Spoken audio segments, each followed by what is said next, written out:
La historia que te voy a contar en esta noche nos la envió un seguidor del canal, José García desde el estado de Veracruz, México. Las sectas satánicas de Veracruz. Soy originario de Veracruz y les cuento que desde muy joven me independicé de mis padres. Ahora soy arquitecto de profesión. Tengo 38 años y soy felizmente casado. Pero cuando terminé la carrera tuve algunas experiencias que deseo compartirlas con ustedes ahora. Cuando obtuve mi título tuve la oportunidad de irme a trabajar en un pequeño pueblo cercano al puerto de Veracruz, junto con otros dos compañeros arquitectos. Cuando nos ofrecieron dicho trabajo, gustosos decidimos entrarle. De unos 22 a 25 años aproximadamente. Todos éramos jóvenes e inexpertos, pero contábamos con todas las ganas del mundo para poder comenzar a sobresalir. El trabajo era de ir y venir cada 20 días. Era una obra que constaba de un hotel grande. Teníamos para unos 2 años de trabajo como mínimo, por lo cual era necesario el quedarse un tiempo y venir a casa no tan seguido. Esto por los gastos de transporte, puesto que solo uno de nosotros tenía camioneta, nuestro compañero David. Él era el de mejor posición económica, y sus padres le habían regalado esa camioneta en su graduación, cosa que a nosotros nos favoreció para transportarnos. Yo tenía la costumbre de llevar conmigo siempre una pequeña medalla de plata de la Virgen de Guadalupe, que mi abuelita me había regalado cuando cumplí 8 años. Siendo católico y fiel seguidor de Cristo, siempre tuve actitudes nobles y fieles a todo lo que ello conlleva. En fin, que para iniciar nuestra primera semana dirigiendo la obra, no fue lo que nosotros esperábamos. Había otros 3 arquitectos más y 2 ingenieros civiles, que ya eran señores entrados en edad. Nosotros seríamos, digamos, como sus ayudantes. Me gustaría describirles el lugar donde se construyó este hotel. Era un poco retirado del pueblo, pero con alguna que otra casita alrededor de madera. En la primera semana nos dimos cuenta de que la mayor parte de los trabajadores ahí contratados eran gente de ese mismo pueblo.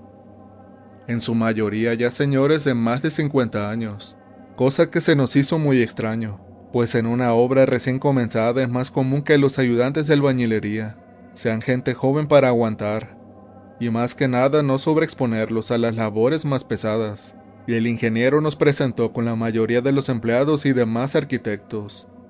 Algo que también se me hizo muy raro al pasar de los meses, el por qué tanto arquitecto.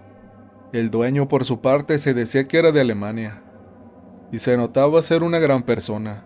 David desde un principio me dejó ver que también se le hacía sumamente raro que hubiese tanto profesionista y que aún teniendo ya otros con más experiencia, nos hubieran contratado a nosotros. Nos comentaron que en el lugar no había veladores ni nada por el estilo, que el material y las cosas ahí puestas lo cuidaban los seres elementales del lugar, mismos a quienes ya se les había pedido permiso, mediante un ritual para que los dejasen construir aquel hotel, cosa que al principio se nos hizo de lo más absurdo y loco posible. Incluso el otro de mis compañeros, llamado Gonzalo, llegó a decirnos que esas eran ingenuidades de la gente. Gonzalo era el más alocado de los 3, por así decirlo.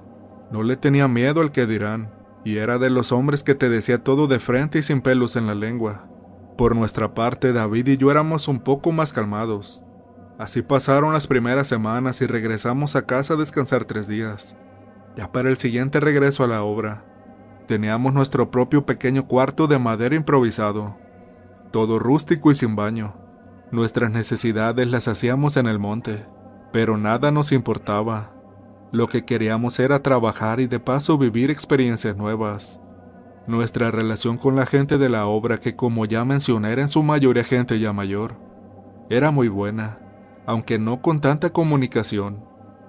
La gente de ese lugar casi no hablaba y yo la notaba un poco extraña, como si a nosotros y a la misma gente que venía de fuera a hacerse cargo de la obra la viesen mal o de lado, como se dice aquí en Veracruz cuando alguien no te cae bien, aunque tratábamos de no tomarle importancia.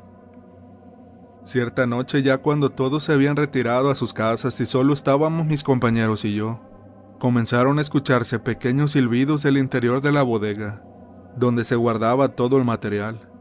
En un primer momento no tuvimos tanto asombro a esto, ya que pensábamos que quizás algún trabajador por ahí se había quedado. Pero los silbidos se hicieron más fuertes, esto acompañado de la caída de pequeñas piedras sobre el techo del cuarto de madera donde dormíamos. Era un techo de lámina, por lo que se escuchaba con más fuerza. Todo esto comenzó a poner de malas a Gonzalo, quien fiel a su costumbre comenzó a gritar groserías a quienes fuesen los que provocaban dichos ruidos.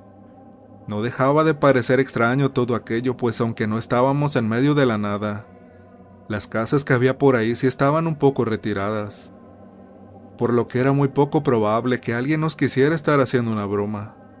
Así se pasó un rato y de pronto todo se calmó.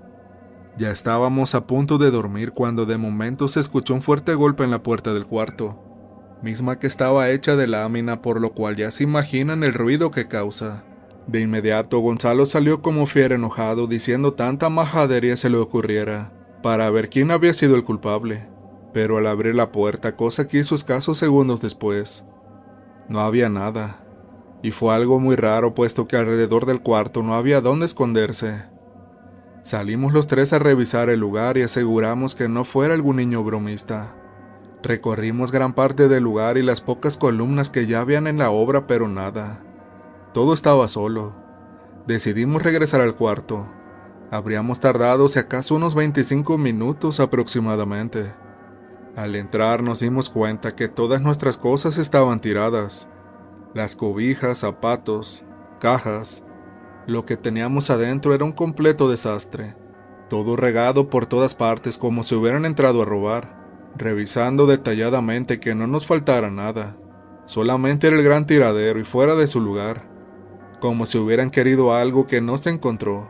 Se nos hizo más que extraño esto, pues eran nuestras primeras semanas ahí, y hasta ese momento no habíamos presenciado nada parecido.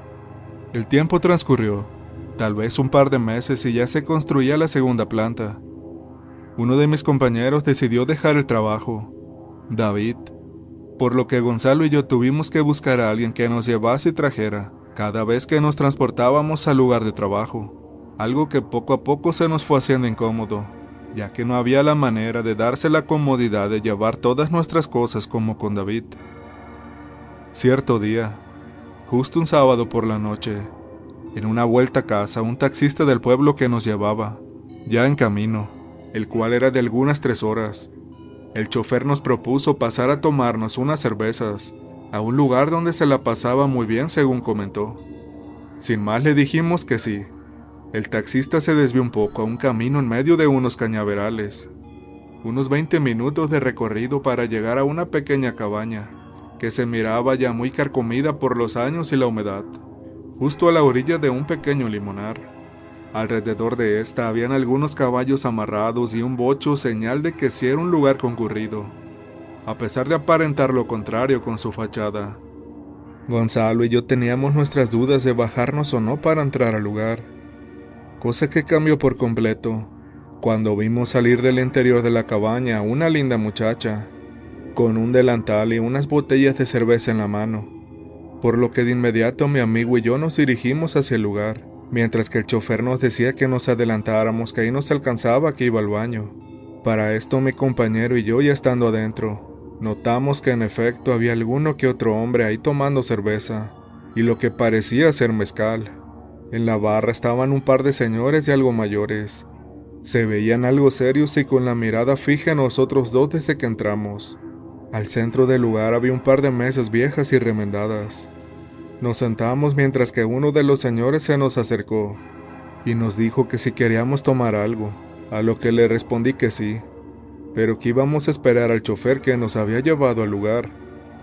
Al decir esto, el señor sonrió un poco y con la misma se dio la vuelta, y en un par de minutos regresó con 2 cervezas frías acompañadas de un plato de botana, cacahuates y habas tostadas, muy típico para acompañar las cervezas aquí en Veracruz. Se pasó un rato, y el chofer no entraba. Los pocos hombres que ahí se encontraban se fueron retirando poco a poco, hasta solo quedar nosotros dos junto con uno de los señores que atendían el lugar. Al no tener tema de conversación y ya sintiéndonos un poco incómodos, le comenté en voz baja a Gonzalo que ojalá saliera aquella chica que habíamos mirado en un principio, En la entrada de la cabaña, seguían transcurriendo los minutos y nada. Decidí salir a asomarme a ver qué había sido de él, pero no lo miré. Ya no estaba ni siquiera el taxi, y ahí venían nuestras cosas, y los caballos y el bochito que vimos al llegar. Preocupado entré para decirle a mi compañero que lo más seguro era que nos habían robado. Pero cuál sería mi sorpresa que al entrar a la cabaña, mi compañero ya no estaba. No había nadie ahí, ni siquiera alguno de los dos hombres que nos habían atendido. Entré en pánico, nervioso, aunque también creí que como Gonzalo era algo bromista, me trataba de hacer una de tantas, sin ni siquiera el darse cuenta de lo que en realidad estaba ocurriendo. Busqué por todo el lugar, en su interior alguna puerta trasera, o algún otro lugar por donde él y las demás personas hubieran podido salir, pero nada. El lugar tenía una sola entrada. Fui a la parte de afuera y de la nada sentí una mano que me tomó del hombro. Sentí un fuerte escalofrío, que al voltear casi me desmayo cuando nuevamente vi a aquella hermosa chica que al principio habíamos visto, pero ahora ésta se encontraba sin ninguna prenda. Me tomó de los brazos y me comenzó a besar. Sentí de pronto un fuerte y pesado sueño que me hizo desvanecer en segundos. No supe ni cómo caí, pero al despertar ya era de día. Me encontraba acostado en el suelo en medio de lo que parecían ser restos de madera quemada, sillas y mesas deshechas por completo. Al pararme recordé todo lo que había pasado la noche anterior. Busqué a mi compañero, pero de igual forma no había rastro de él. Como pude, busqué la manera de salir de ahí, pues era un lugar en el cual nunca había estado. De aquella cabaña no quedaba nada ahora, solo ruinas y restos de lo que parecía alguna vez había sido una cantina, o al menos eso era lo que yo pude ver.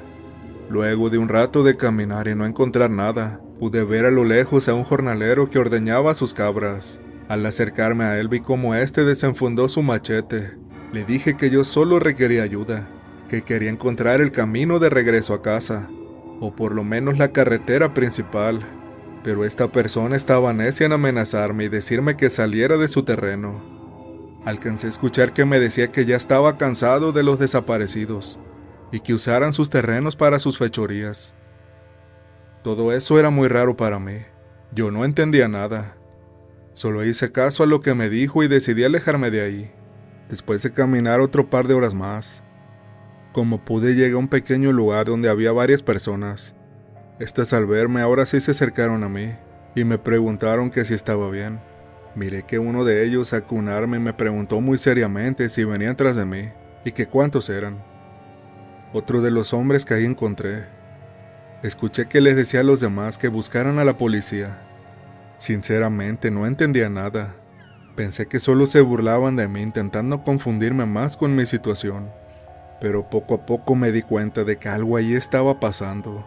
Yo pensaba en mi amigo, no quería que le pasara nada, puesto que era parte de responsabilidad mía, el que él estuviera bien.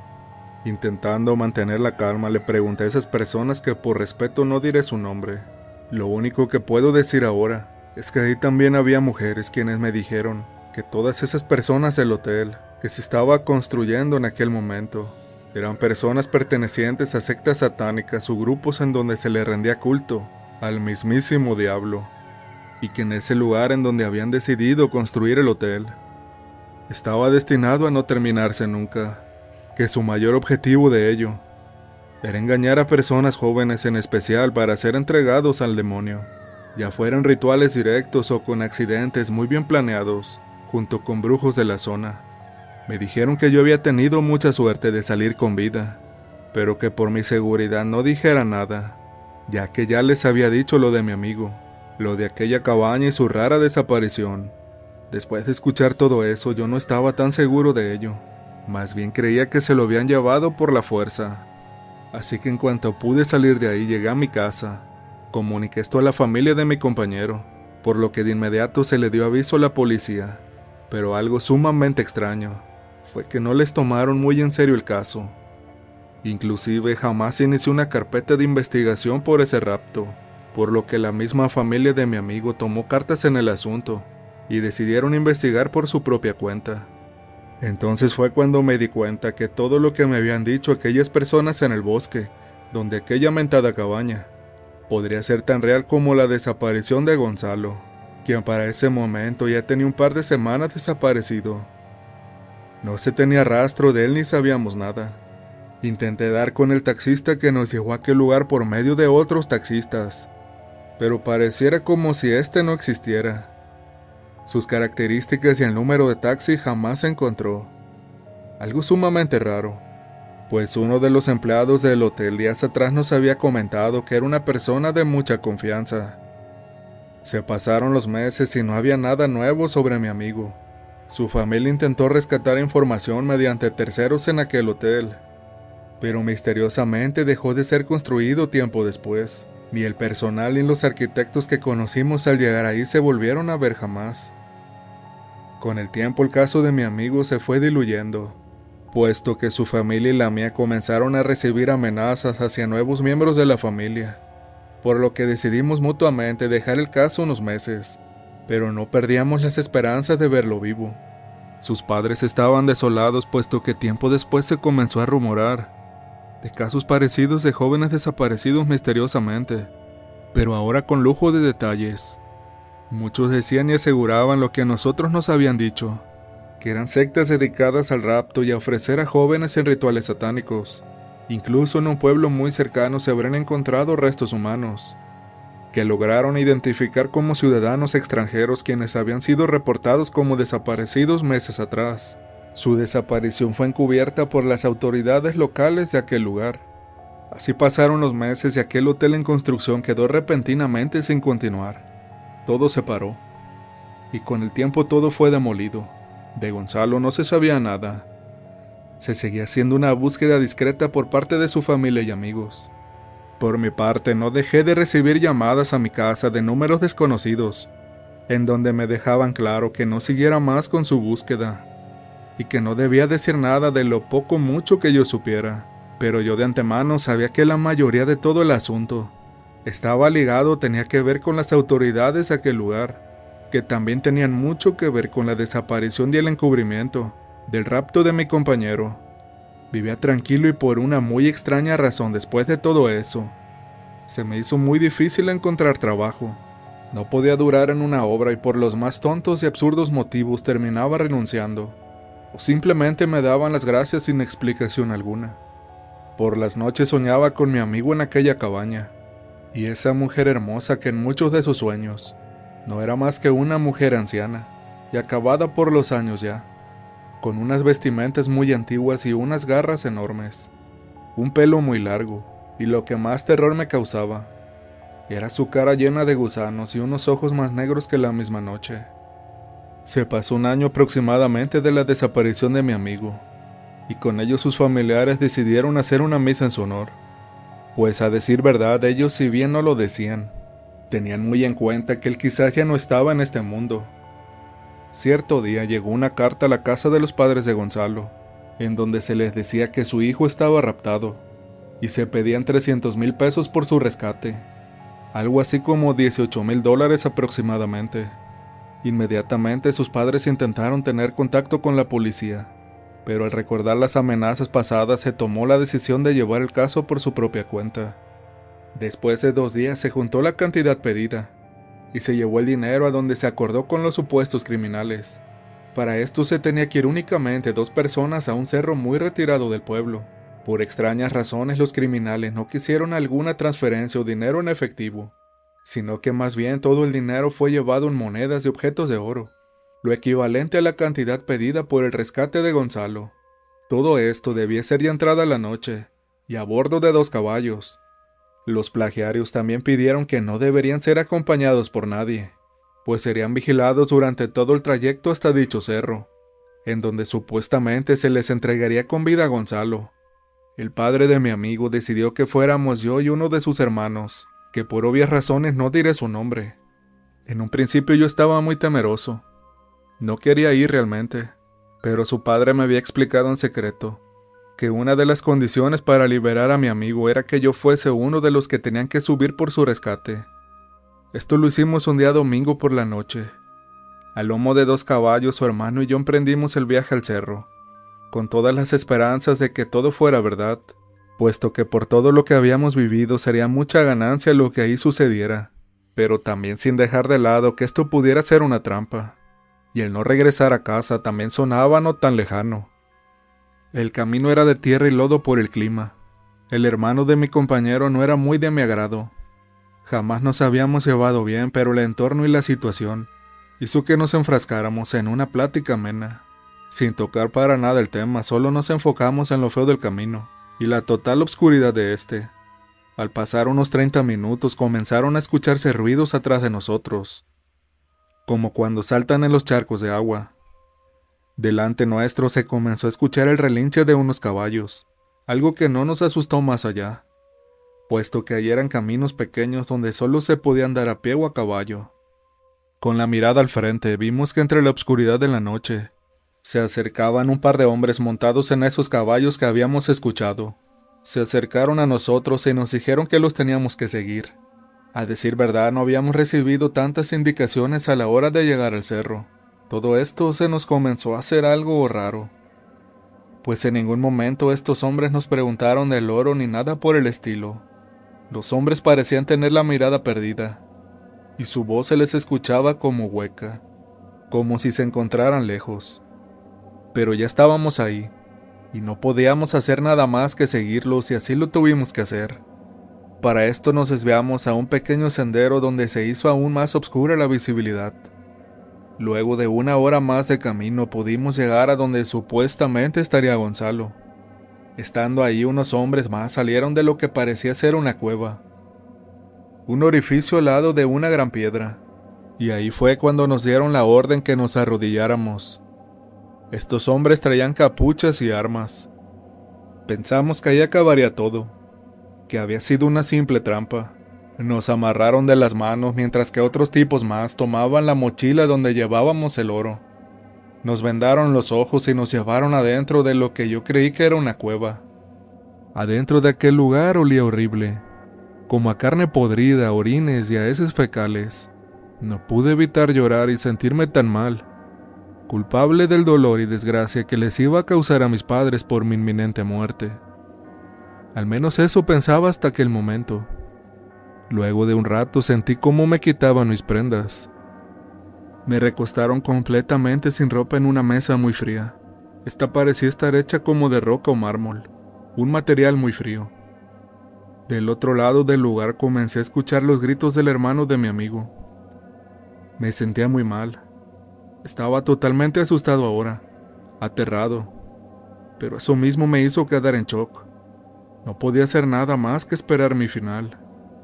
Comenzaron a escucharse cantos muy extraños, como rezos en otro idioma de diferentes mujeres. Ahora ya tenía completa noción de que eso era el inicio de un ritual, donde ahora nosotros seríamos las víctimas.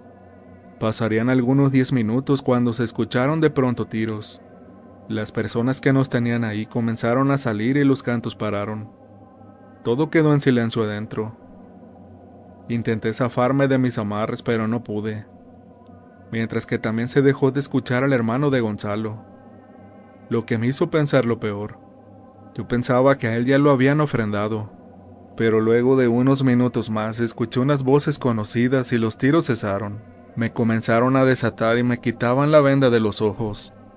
Ahí pude ver a algunos conocidos quienes habían ido tras nosotros sin darnos cuenta. Todos traían sus fusiles y algunos objetos religiosos. El hermano de mi amigo estaba desmayado con grandes heridas en sus brazos. Rápidamente lo envolvieron en sus ropas y se lo llevaron de inmediato al pueblo. Parecía tener cortes profundos.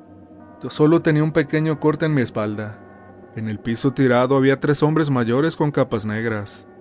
Habían sido abatidos por quienes nos fueron a rescatar en esa noche. Cuando pude ver de cerca sus rostros me di cuenta que 2 de esas 3 personas eran gente conocida. Eran 2 de los señores que trabajaban en aquel mentado hotel que se había iniciado. Pude reconocerlos muy bien, pues eran ayudantes de los ingenieros. No podía creer que esa gente tuviera que ver con todo eso. Si bien de Gonzalo no se supo nada más en el lugar, más que una camisa que perteneció a él estaba cubierta de sangre seca.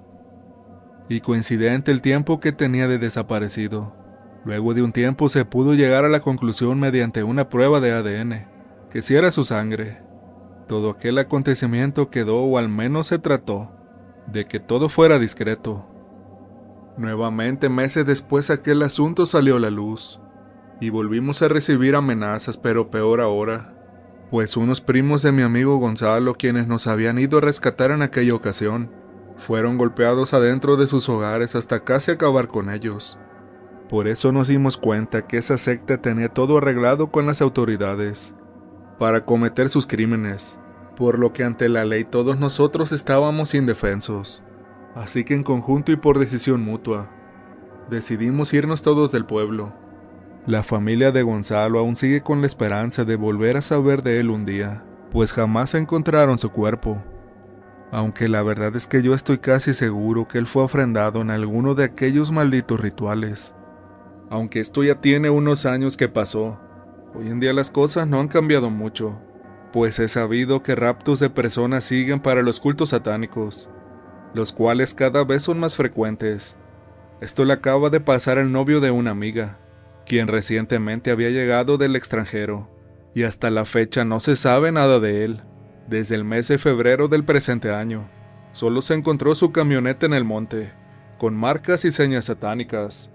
Espero que esto ayude o bien sirva de experiencia para tener más precauciones e investigar más acerca de las personas con quien uno se va a involucrar. Desgraciadamente, la gente mala existe y hay que tener mucho cuidado. Estas cosas parecen increíbles de creer hasta que te suceden en carne propia.